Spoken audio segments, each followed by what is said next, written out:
Aaron J. Banks story. In the heart of Gwinnett County, Georgia, a young black male named Aaron J. Banks found himself caught in the crossfire of injustice at the age of 16. Growing up in poverty and homelessness, Aaron turned to the streets for survival as his family struggled to make ends meet. Frequently, Aaron and his family had to sleep wherever they could find a roof, including overcrowded shelters and abandoned cars.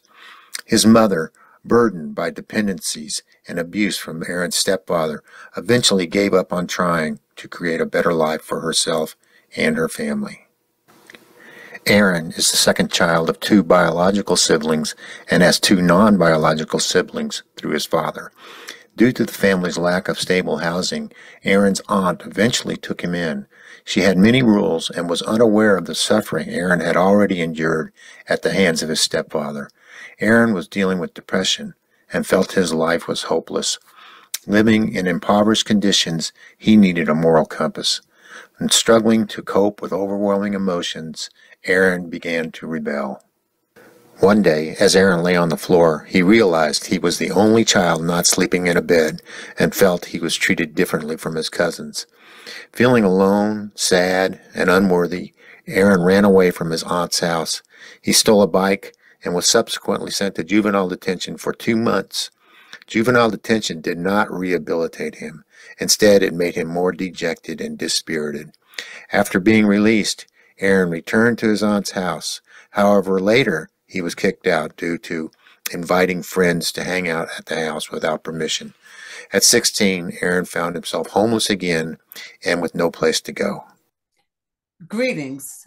I am Anala D., your host. And so right now what we're going to do is we're going to stop this share here so we can all see you.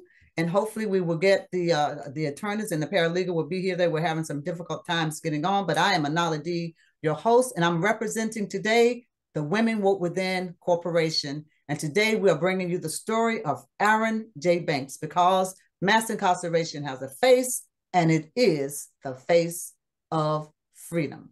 Now, you just heard a segment of the Aaron J. Banks story, and there's a lot more to tell. But before we do that, please allow me to introduce our panel today, which we have Charles Taylor is supposed to be here. He is trying to get on. He just sent me a note. Mr. Taylor works as an in-house attorney for Prevail Water. We have certified paralegal, Ms. Cassandra Jones, who's also trying to get in. She said that her system was unstable as she was trying to get on the system. We have with us today also Ms. Joanne Cash Owens, who is the founder of the Family Unification Network and the owner of Because We Care television channel. We also have Ms. Katrina Butler. Ms. Katrina Butler, a member of a certified trauma specialist, CTSS. And also she is with Different Souls, One Accord. And Ms. Katrina Butler is also the sponsor of this broadcast today.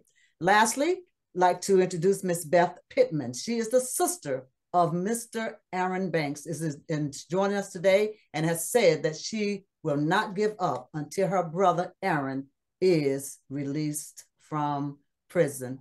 I also like to welcome our national and international audiences today. Shout out to Georgia, North Carolina, South Carolina, Mississippi, Alabama, Louisiana, and Texas is also in the house today.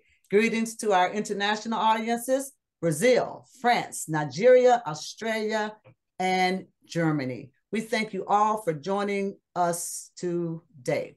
As mentioned, Ms. Pittman is the sister of Aaron Banks, and she has vowed never to give up from fighting to get her brother released from captivity. Now, Ms. Pittman, you just heard the recorded segment of how you and your brother were living in disenfranchised circumstances as children. Please share with the audience why you believe that Mr. Banks, the events that may have led Mr. Banks to having to go and live with your auntie, and also, were you also living with the auntie as well? Talk to us about that. Hello, everyone. Thanks for having me. Hello. We we moved from Chicago to Texas, where it was just me and my mom. And then she became pregnant, and we lived with his dad for a little while, and then he wasn't nice to us. So that's what led to our homelessness in Texas. So we did what we had to do to make it. And during that homelessness, my mom was pregnant, gave birth. Polo was born in my hands in an abandoned place. I was 11 years old. And it was different. My new job was not only to be there for my mom that's handicapped, our mom is hearing impaired, and to now be there for my little brother. We made contact with family we found out moved to Atlanta, Georgia. And then they came to Texas and got us and brought us back to Atlanta for a new beginning. Things were okay. My mom got a job. Everything was fine. Then we got our own place. It was really great. We finally had our own rooms for the first time. And things were looking up. My mom gained a great job. Then she became hooked on drugs. When that happened, we were bounced around. My grandmother thought it was best that my brother go live with my aunt, and she had moved to Minnesota. So I drove him there, and he stayed with my aunt, supposedly for a summer. And it ended up that he stayed, and it was great for him. He went to school, he had a healthy life, stability, someone who loved him. And then my aunt decided she wants to move back to Atlanta. When she moves back to Atlanta, she's here, and like all couples, people have difficulties. And I wasn't living with them at the time. I had part ways once I started having children. So I would see him, often, but, he was a teenager. Teenagers do teenage things. And then I heard he was kicked out because he had company over when he wasn't supposed to. After that, the next call I got was from my granny saying he's been in trouble. Got you. Thank you so much for that, Ms. Pittman. Miss Butler, let me ask you about how a child might perceive such living conditions, moving from a place where there was stable home and now moving and not being with his mother anymore, and then seeing that his mother's changed when everything was good. What can cause that? What type of perceptions can a child have? And remember, at this time, Mr. Banks is what, 15, 16 years old, right? Miss Pittman? Yes. Okay, so when he got kicked out, he was 15. Yes. Yes, 15 years old. So what perceptions would a child have during that time? What's going on in this child's head? Because I know that you are a certified trauma counselor. Mm-hmm. Yeah. So first of all, I just want to acknowledge his mom and his father for supporting and knowing that it is very difficult when you have challenges yourself and then raising children as well. So I do want to acknowledge them. But as a child, this is at 14, 15 years old, 16 years old, this is a pivotal moment in children's life where they're trying to understand who they are, where they fit in. Some people say, oh, you're grown now, you're of age now, but inside the mental capacity that they're not able to, to filter and to adjust their mindset and say, okay, this is what adult is. They're not truly adults. So all these things that's happening, these instabilities that Aaron had occurred from a young age up until 14, 15, it can lead to, a complex trauma, meaning that they're what we call the ACEs are much higher. And that means that him being at his aunt's, being kicked out, going to, getting in trouble, being away from his mom, I know that was a big thing for him. That caused a lot of him feeling, depressed, him feeling unworthy, him feeling like he didn't have a space. So these are things that contribute to, to the complex trauma. Now, I do want to keep in mind you have to understand that these things that happen to him, it's based off of his immature mental space that he's in. That doesn't mean that someone who's older will assess it or perceive it in another way. But these are his thoughts as a child at 14 and 15. Got you. Thank you so much for that. So now let's dig a little deeper into Aaron Banks' story as I share my screen again. Hopelessness again took over Aaron's life. What was he to do? On the streets for over 2 weeks, Aaron's daily task was to find an acquaintance with whom he might be able to stay, hoping they would realize he wasn't homeless. Aaron later said, quote, "There were no black people who were willing to help me. I was doing the best I could as a child," unquote. Jeremy Allen, a 15-year-old white male, and David Delmar, a 19-year-old white male, were acquaintances of Aaron. David allowed Aaron to live with him because he was homeless. However, living with David led Aaron into a web of deceit. Unbeknownst to Aaron, David and Jeremy lured him into a crime scene that he knew nothing about. Their actions led Aaron onto a path that ultimately altered his life. That Mr. Banks were hoping that he could live with, because he was on the street for a couple of weeks, 2 weeks to be, according to what the information we have. And so he was looking for someone to stay with, someone, a home. And in fact, probably thinking of the home he had before. So Ms. Pittman, let me ask you this question. Where Jeremy Allen and David Delmar were Mr. Banks' co-conspirators, is that correct? Yes.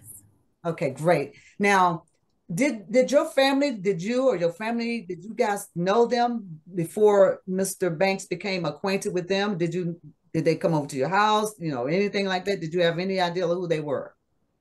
No, ma'am. Didn't know who they were until the case came. Wow. Okay. Miss Butler, do you have anything you wanted to add to that at all? Yeah, so the 2 weeks, again, just to explain the complex trauma, the 2 weeks that Aaron was out on the streets, he was trying to find places to stay, wherever he could stay, with whomever he could stay, even if it was a night, that was a night accomplished that he was not unsheltered again. So yes, they were, at the time when that offer came, it was a blessing for Aaron in his eyes that he was finally able to get a stable or secure place of living. Wow, thank you so much for that. So now we understand why Mr. Banks became acquainted with Jeremy and David. It was because he was looking for a place to live. So let's go a little bit deeper into this. I'm going to share again, and we're going to hear some more of Mr. Banks' story. So let's listen. As Aaron now recounts, quote, "When David left his house, I had to leave with him. I didn't have a key. I had nowhere to go. I was a child of circumstance, hoping that I would not be asked to leave my newly discovered shelter," unquote. Aaron was away getting his hair braided on the day of the crime, and although submitted after Aaron's prison sentence began, his absence from the crime plan is substantiated in an affidavit executed by David Delmar, which was provided to an outside organization.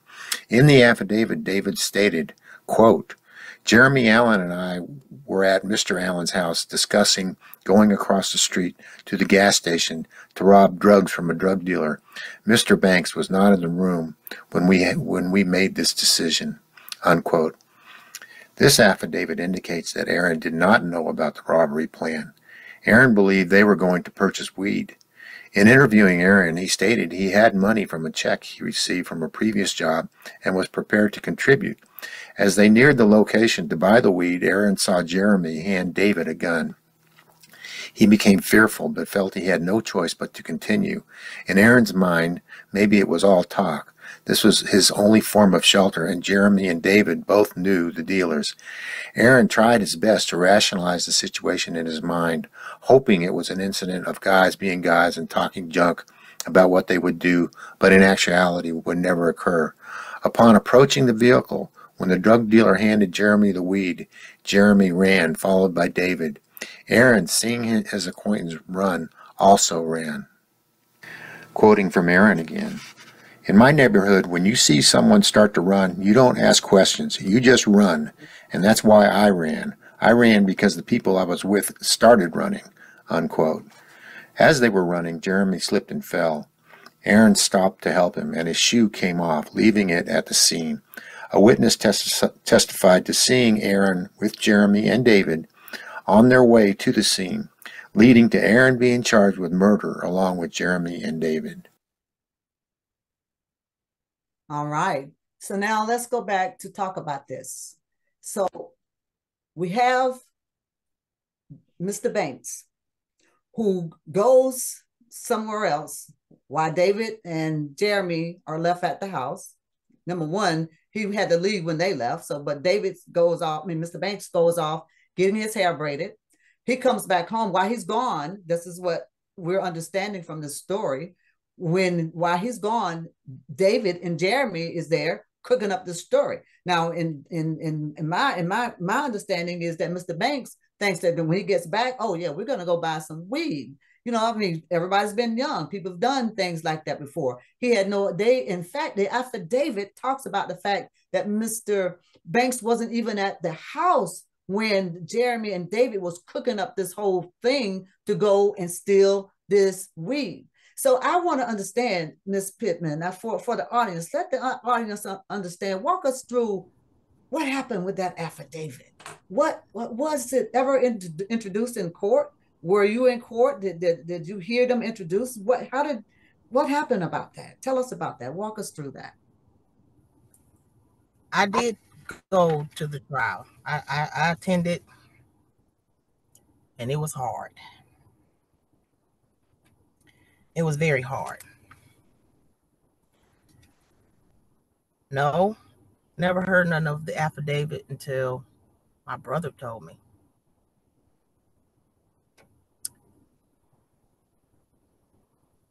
I'm trying to breathe, y'all.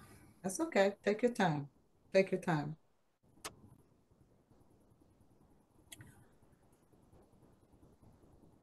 When I asked him, I said, why didn't you turn around to get the shoe? Or he said, I was scared.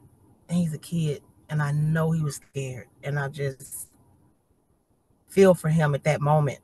I just think I probably would have ran too, because as humans, we run when we see others running to save ourselves. That's right. When I heard of this affidavit that was written, the National League of Professional Associates helped out with this. They assisted my brother with legal counsel by providing this affidavit to David. I don't know how to pronounce his name correctly at the last name. And they gave him this affidavit in reference to the case, in which he knowingly signed and sent back, stating my brother was not a part of this plan. He knew nothing, and it never was presented. Wow. So let me just step back for 1 second. And you're right, Ms. Pittman. As you know, as Mr. Banks mentioned, when he saw everybody else running, number one, Jeremy starts to run because he's stolen the weed. Now David's running, and so of course he's going to run. I mean, number one, that's where he lives. So what is he going to do? Just kind of like stick back and not go with them? I mean, of course he is going to run. I've been in situations where, I was at the Goon Bay in Miami one time, and I heard somebody say, "Ooh, he's got a gun." I didn't see the person, didn't know what was happening. And guess what? Everybody started running. I ran too. As a matter of fact, messed up my white pants, dropped all my little crab legs I had and everything, because that's what we do in our communities. Our parents teach us. When we hear something like that, somebody tell you run, don't be trying to figure out what's going on, just kind of run. And I can see that happening. Let's bring in our attorney, Mr. Charles Taylor, Attorney Taylor, and ask him, So I'm understanding from Ms. Pittman that it was an outside organization who helped Mr. David put together this affidavit. Then, Ms. Pittman, let me just ask you one other question. Did that organization make sure that the affidavit was provided to the court? Do you know? No, they forwarded to my brother while incarcerated. That's how he gained the knowledge. They gave him a copy. Wow. Isn't that something? So, Mr. Attorney Taylor, now, so this seems to me, and I'm not an attorney, but this seems to me like this is new information that the court should have recognized. Can you talk to us about that a little bit? Well, 100%, because the standard for admitting affidavits are, if a sworn affidavit is intended to be introduced into evidence, the party introducing the affidavit shall serve the opposing party at least 10 days in advance. The affidavit needs to have the address, phone number, and they have to have a reasonable opportunity to contact the affiant, the person who wrote the affidavit. If those are not met, if those failure to include those, that makes the affidavit inadmissible. However, this is where I see there to be some leeway here. So the Superior Court judge on a writ of habeas corpus may resolve disputed issues of fact on the basis of a sworn affidavit. So, if you file an appeal, the appeal can't hear new evidence. They're just trying to rectify if there was an error made in the lower court. So you would have to go and then file a writ of habeas corpus in a criminal case, and then you can hear new information. And in fact, they will actually rule on issues of fact upon a sworn affidavit. So I'm not sure if that's been done, but there may be some leeway there to get it admitted. Absolutely. Thank you for that, Attorney Taylor. I know that Ms. Jones is on her phone. She couldn't connect for some other reason. Ms. Jones, do you have anything you want to add to that?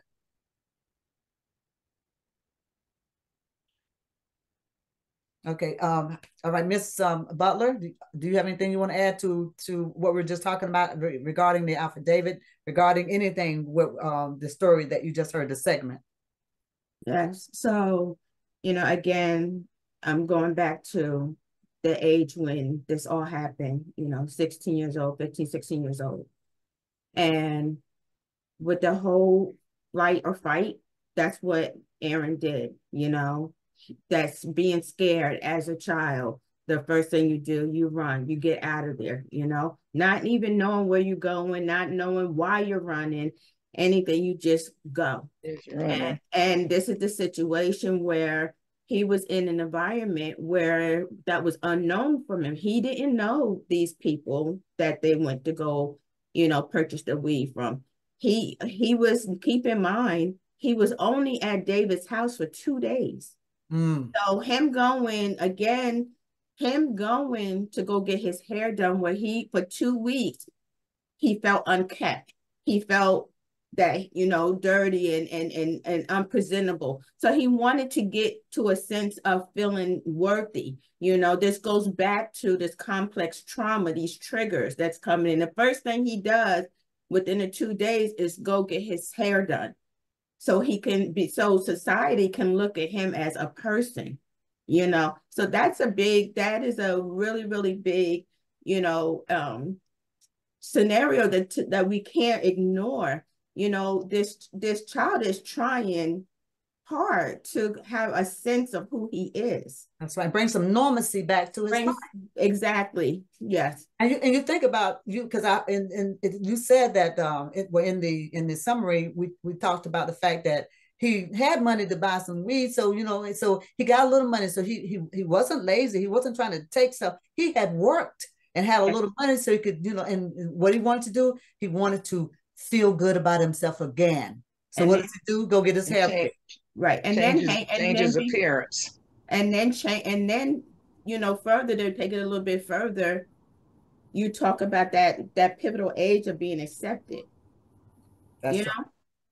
He's with these boys, saying, who is part of his shelter right now. He doesn't want to go back to a point where he's not sheltered. So he's going to do what they do. He's going to go where they go. You know, anything, he does not want to do anything that's going to disrupt him going back, being unsheltered. That's right. And, you know, one of the things that we talked about, Attorney Taylor, last week when we were on this show, Let's Talk About It, we talked about the fact that, number one, that's one of the reasons why the judges in a case like this, they shouldn't rush to sentencing someone. They are supposed to take some time, from my understanding, and you can clarify if I'm missing anything, they're supposed to take some time to do some research. What was going on in this child's life? You know, where is his parents? What's going on before they just rush to sentencing? Am I correct about that, Attorney Taylor? 100%. If you would taken time, you may have found out. I mean, I'm not sure how long after Mr. Banks was sentenced that the affidavit came to, but if enough time was taken, perhaps you could have filed a motion for a new trial based on the presence of new evidence. Absolutely. I know Miss Cash, Miss Owens, were you trying to say something a few seconds ago? I want to give you that opportunity if you were. I was just trying to chirp in just a little bit there, but so the affidavit has never been acted upon by a court. That's what I hear you saying. That's my understanding. Okay. Absolutely. Okay. And so how long ago was this? Miss Butler. So the affidavit was submitted back to Aaron in 2011. This was years after he spent, he spent 3 years in county, and then was sentenced in as once he was 19 years old. But the crime that happened was when he was 16. So let's get some clarification on this. So here's David, who was the only adult, and the only adult, don't forget that. That's very important, because Jeremy and Mr. Banks they're still children. I mean, you know, people want to call them teenagers, but I still say they're children. So I guess he starts to feel bad about what he's done, and here's David in having a life sentence for something. I mean, here's Mr. Banks having a life sentence for something he didn't do. So several years later, he decides to do the right thing. And it's a shame, because several years later, and we're going to talk about what appeals were filed and all those things in a minute, but what happens in the court system a lot of times is once you pass that habeas, you don't file it in the right time, as far as they're concerned, they don't care. And so that's why we're doing what we do, because they should care. And no one should be spending a lifetime in prison for something they didn't do. So now we've heard Mr. Banks' sister, Miss Pittman, share the details of what her family was going through. So how could the system, let me rephrase that.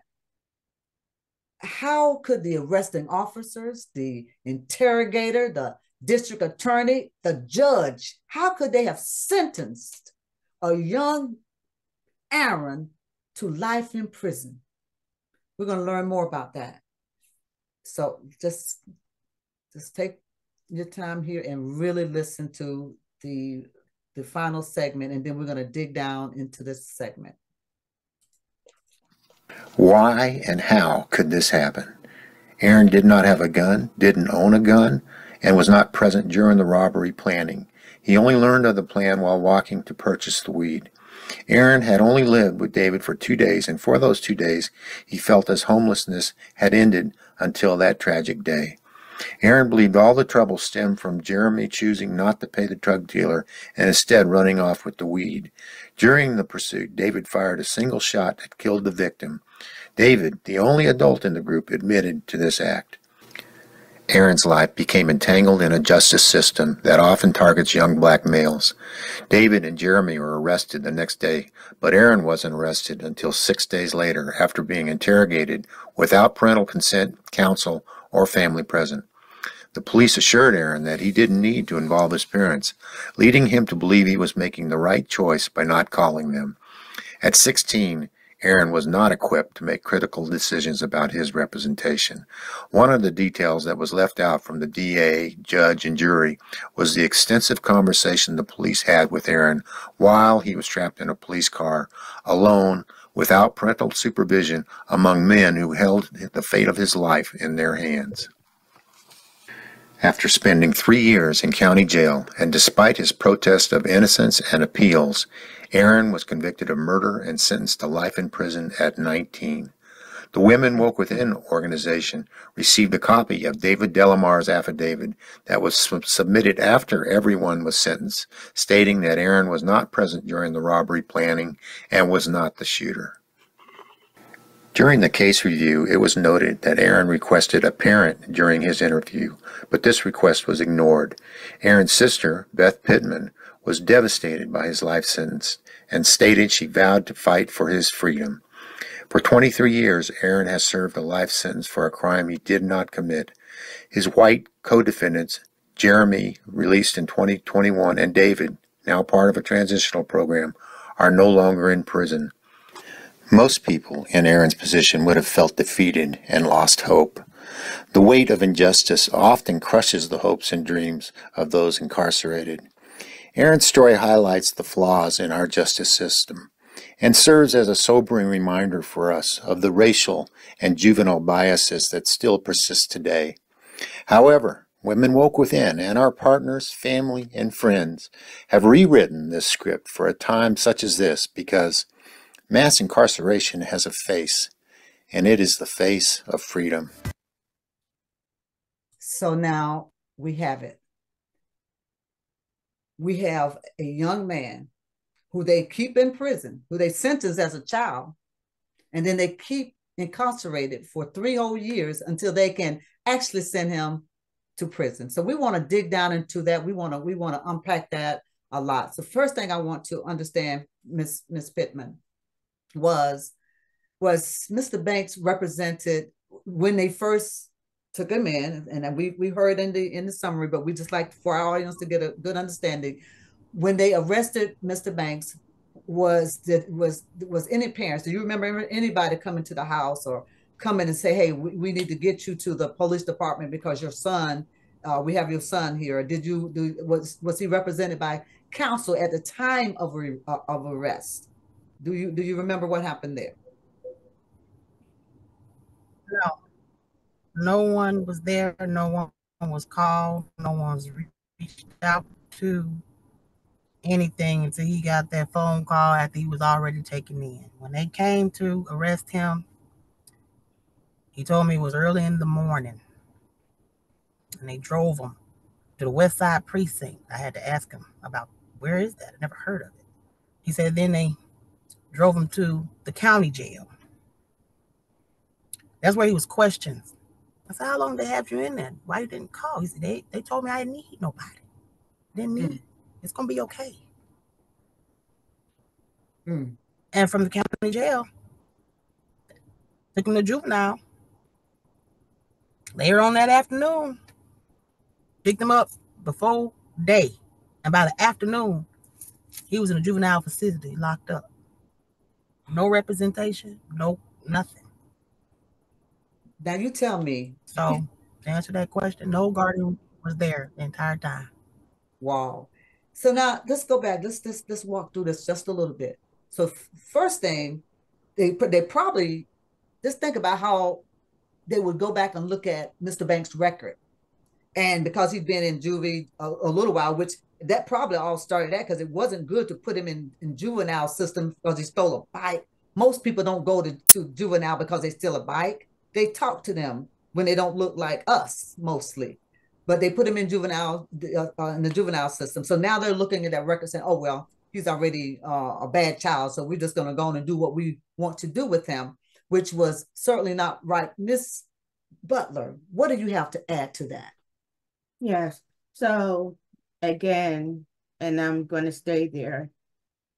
During that time in interviewing Aaron, during that time when the police were, questioning him, they put the fear of his parents in him. And as a child, no, Chelsea, no, don't tell my mom. Don't tell my dad. I'm going to get in trouble. That's how much respect he had for his parents, And so they put the fear and used his parents when he needed his parents the most. They put the fear of him disappointing his parents because his mom didn't even know that he had got kicked out. Wow. He did not know what to do. He was trying to make these decisions on him by himself. And studies show that a person does not reach full age of maturity until the age of 25 years old. He was 15, 16 at this time. Still a baby, still trying to figure it out. He didn't even reach out to me. Right. So here he is dealing with adult situations. Adults have to learn where they're going to live, how they're going to eat, how they're going to get a job. These are adult decisions where he, as a child, had to make, not just at 16 years old, but alone by himself at 16 years old. Absolutely. Attorney Taylor, should they have done that? Shouldn't he have had some type of representation, either a guardian or someone, even before they started talking to him? How could they do that? Yeah, I mean, it kind of seemed like, they were trying to withhold that information, which is somewhat underhanded. But as far as Georgia is concerned, the law regarding questioning a minor is that it's not required by Georgia law, but it's desirable for a parent or an attorney to be present. The Georgia Supreme Court has held that parents should be present when a child waives their Fifth Amendment rights. It says should, not must. So it's a gray area. I think they would like them to be present, but it's not, if you find out they were not present, it's not a done deal. However, courts can use the lack of a parent's presence to suppress statements if any of these criteria are present. Depending on the age, education, method of interrogation, the length of interrogation, which we heard was extremely long. If the accused refused to voluntarily give a statement on a prior occasion, so if I said, no, I don't want to give one, and they kept asking me, then I finally gave a statement, they can suppress that. And also knowledge, to see how the knowledge that he has the right to remain silent, which is the Miranda rights. So if any of those are present, the trial attorney, the defense attorney should have brought that up and tried to suppress that evidence, especially on the length of the interrogation. Absolutely. Like the age is what age? 15, 16. Education, I'm not sure what the education level was, but it seemed like a number of those could have been used to suppress the evidence. Okay. Yeah, and I just want to add, and Mr. Taylor, you can expound on this if you want, but as of 2023 and into 2024 legislation session, there has been a House bill that has passed, which would take effect and go back retroactive, where they're saying that individuals who commit crimes and given life sentences before the age of 18, they're going to go back and revisit and saying, and also supporting what I previously said, that at those ages, especially under 18, that individuals have not met the full, their full state of maturity. So you cannot, especially in Aaron's case, where he's been inside for 23 years now, where the prison system has been his parents, has been his upbringing, has been the way how he has been teaching him how to be a man, which I mean, if you speak to him and everything, I'm just so blown over how humble and, articulate and how, he has taken this. We see the latter part of this where people use this and their hearts are hardened and then become angry and everything, but you don't see this in this individual. But again, it will be brought back up for discussion the next legislation session, and Aaron will be included in this because they are going to go back and look back. Absolutely. And with the people that are going to see this taping and people that are looking at it live right now, will be acting on it. And now let me ask you, Ms. Butler, is that a bill that's moving through, or is that approved already? No, it has not been. It has not been approved. It's been assigned to the House Juvenile Justice Committee, and it has progressed to the stage of being read a second time in the House. Okay, great. So then I encourage everyone, if you know that Senate bill, if you'll get it to us, we'll make sure we get it to our audiences. But I encourage everyone to write their legislatures and all those people to get them to move that bill forward, because that is going to be a great bill for everyone. So that's incarcerated, especially for our young people that's been in prison 25, 30 years for something they didn't do. Miss Pittman, so you were in court. You were in court. What do you remember about the court? Did you feel it was kind of rushed through, or next thing you know, they were sentencing Mr. Banks? Tell us about the court experience, the trial experience.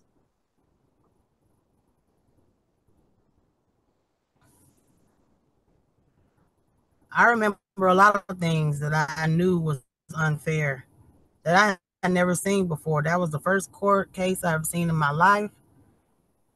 And when the dealer was up there,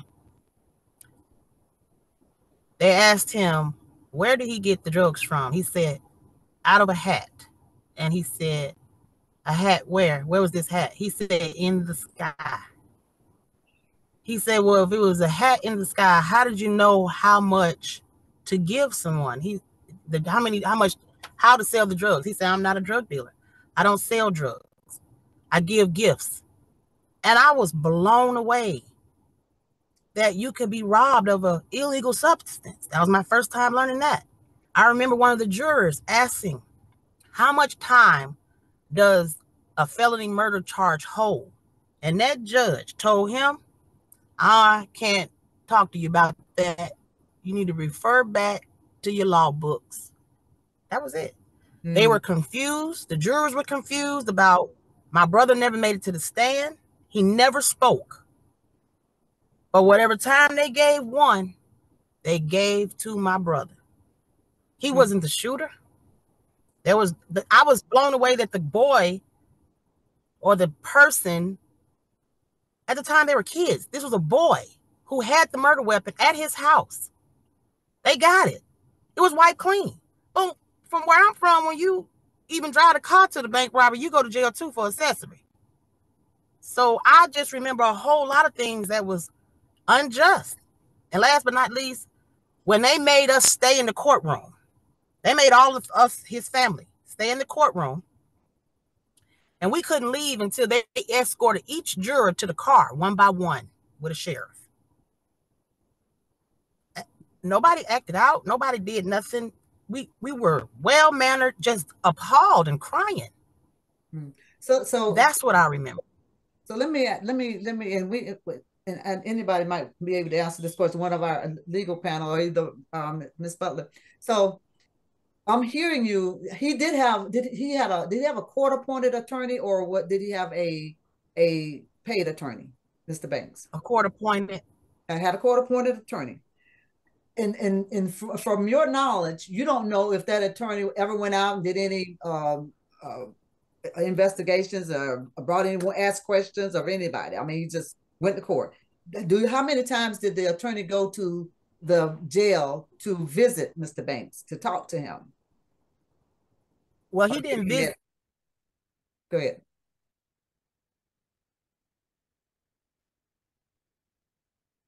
My brother until he made it to the adult facility. Oh, so the whole out of juvenile over. Wow. So he didn't get an attorney visit at all until they put him in the adult facility. That is, Attorney Taylor, talk to us about that. Tell us, I mean, because we're all a little confused about that. Does that seem like normal practices to you? Not at all.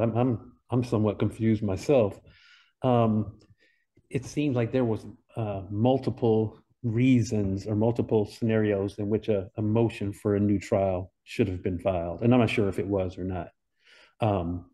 But clearly, it sounds like counsel did not do the best job, and that's one of the main reasons a motion for a new trial is granted.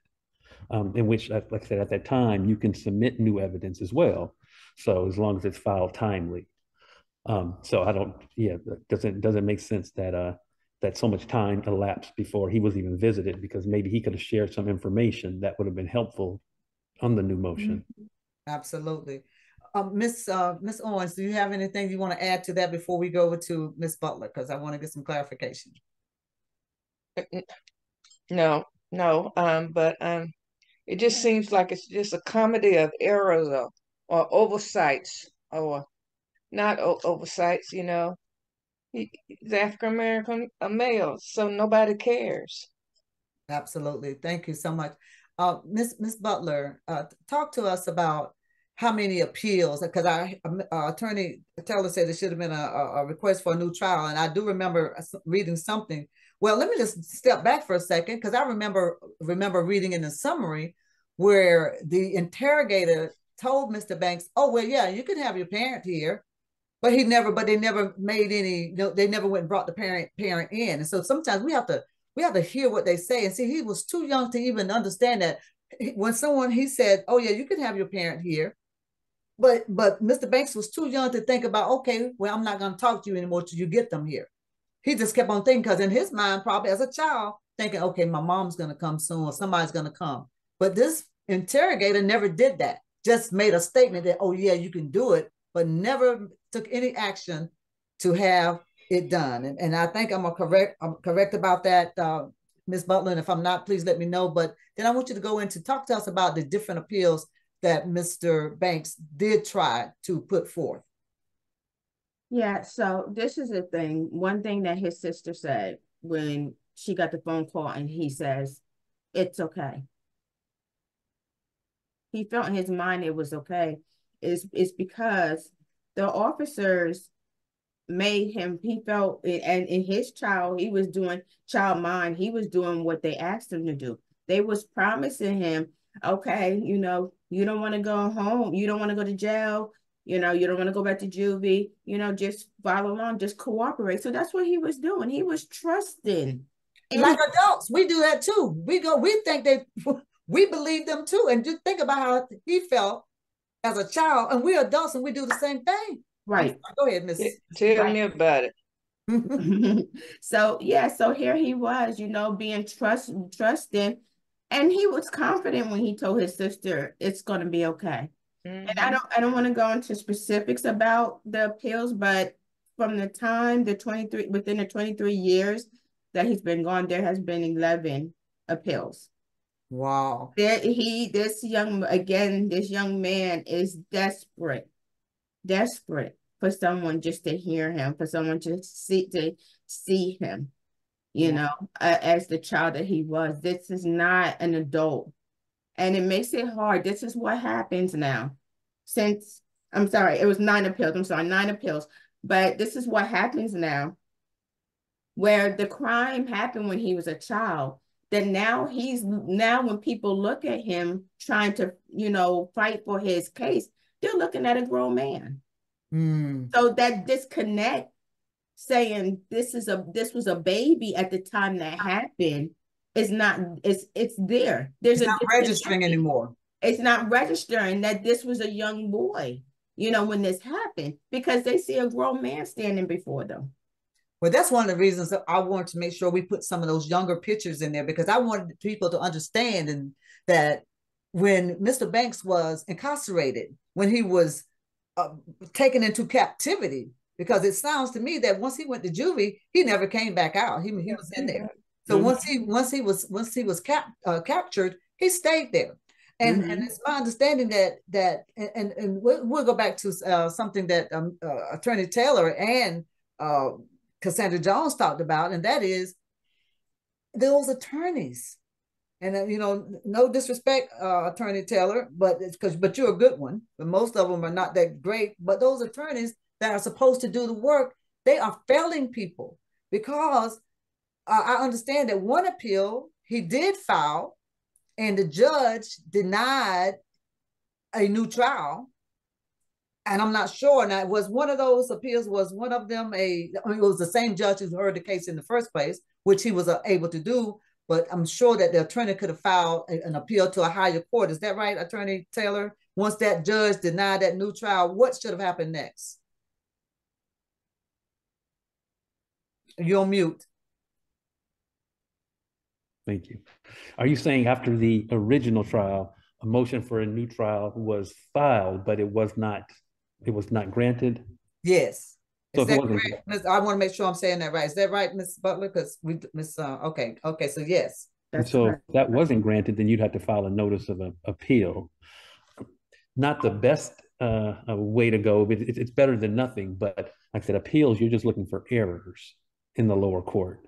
Motion for a new trial, you can introduce new evidence. So you can have the evidence that's going to set you free. But if it wasn't introduced in the lower court, they're not even going to listen to it on appeal.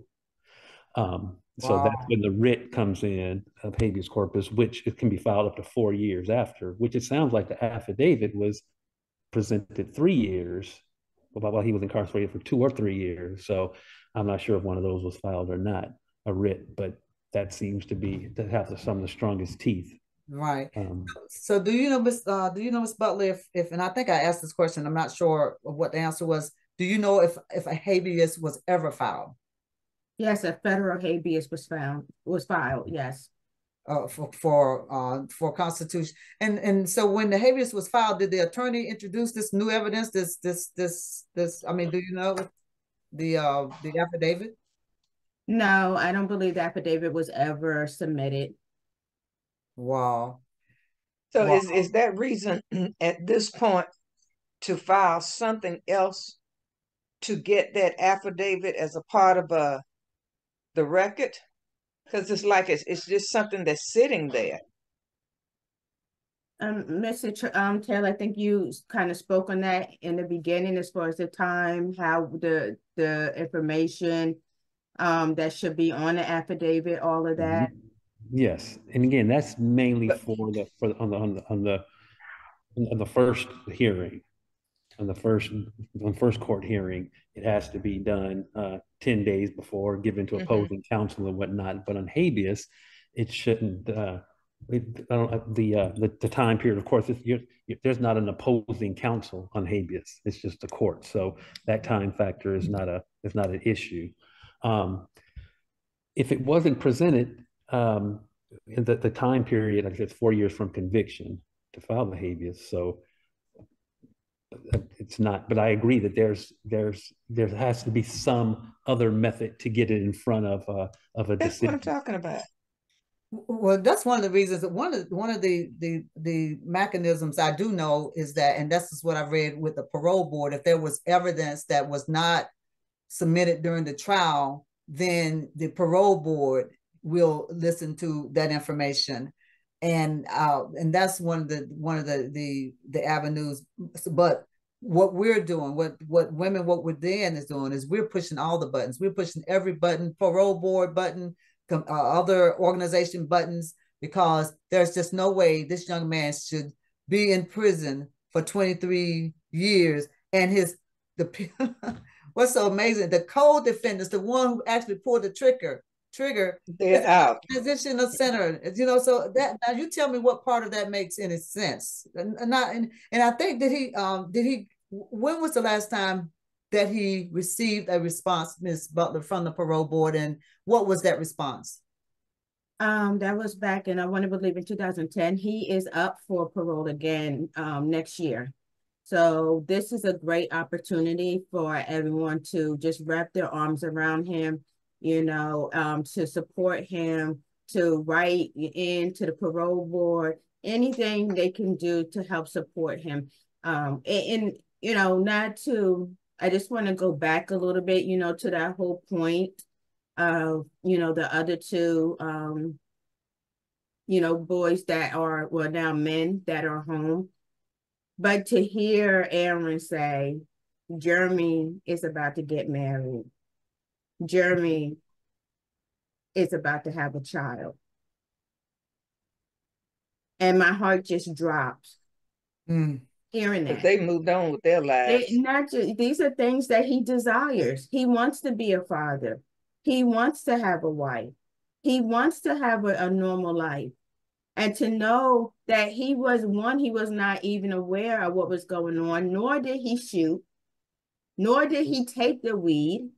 He wasn't the one that put his hands and took anything. He just ran. He showed up and he ran. And for these individuals to have their life moved on and he's still sitting inside, can you just imagine putting yourself in his shoes of what burden that is and how heavy that is on him? Absolutely, I can. I mean, you think about the fact that, like you just said, he wants to have children. Now, here's the two people that actually, Jeremy stole the weed, ran. David actually pulled the trigger. And then, but let me ask you this question, because I think I read where there were other people running behind them, running behind Jeremy, running behind David. It wasn't just them three, but so really they're saying, okay, Mr. Banks, you're gonna go to jail for murder too, because you were there. He wasn't the only one there. Was the person who was selling the weed the only person in the car? From my understanding, was other people there.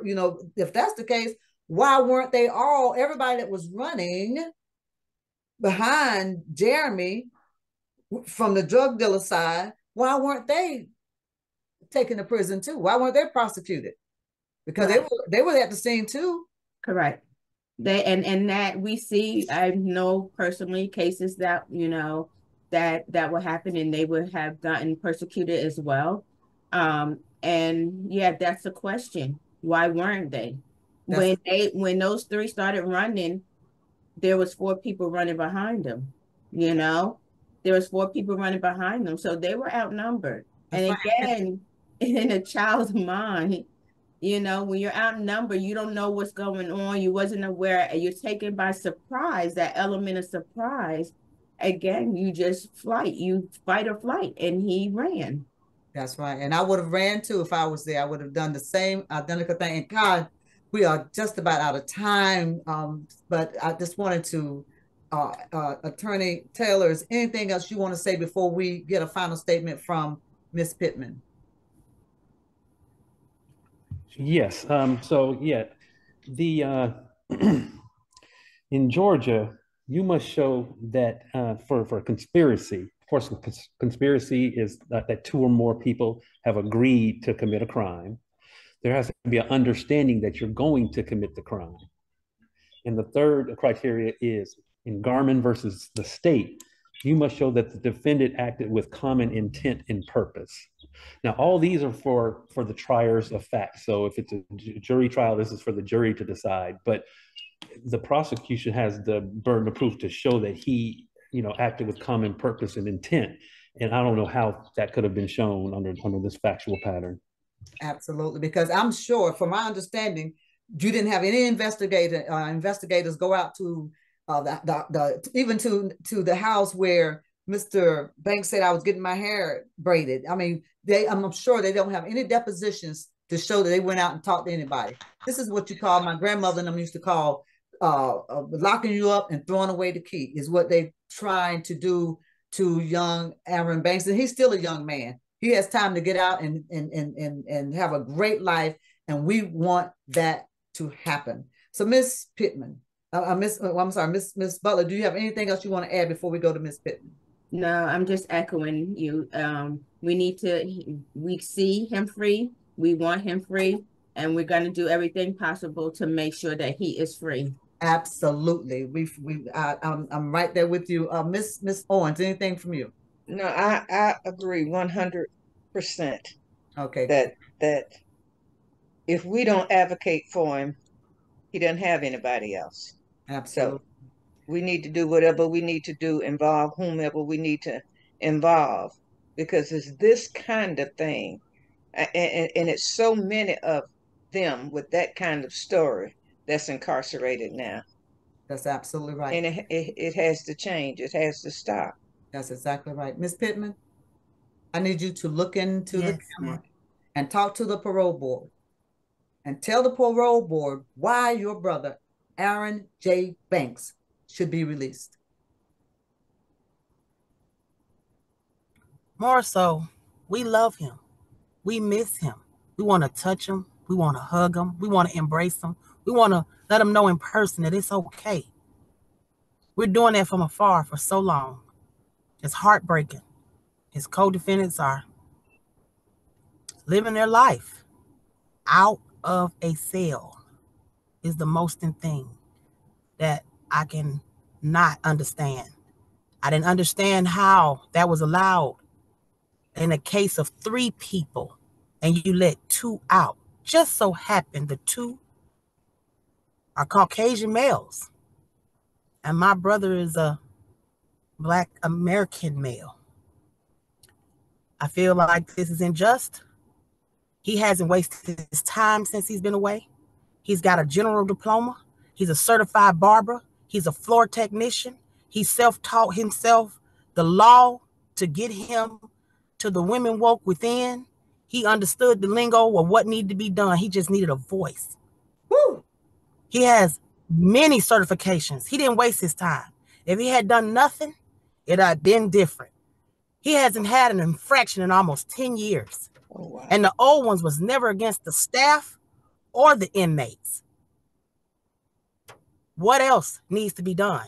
I was told by his last counselor that they didn't let him out because he refused to take a COVID test.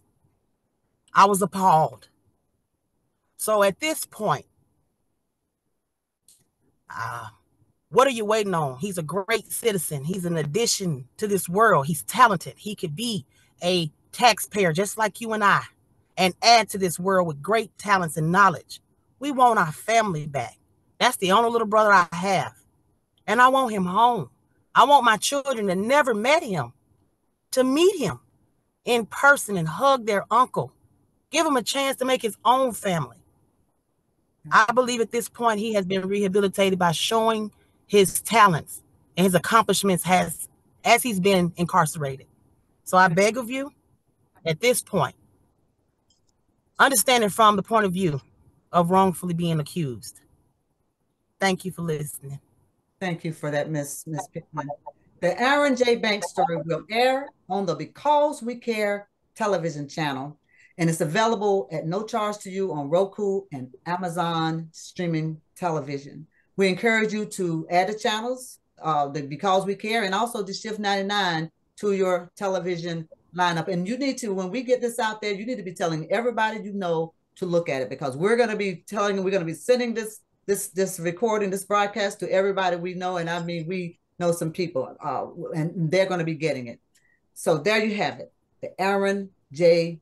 Banks story, a Black male serving life in prison with his white co-defendants now have already been released. But Aaron, we tell you to hold on, because Women Woke Within not only see you free, we demand your freedom. And to our listening audience, if you're interested in assisting us with legal fees to help free Aaron, please visit us at womenwokewithin.com. That is www.womenwokewithin.com to make sure that we are in a position to take this fight to the fight. Thank you. I am Anala D with the Shift Network.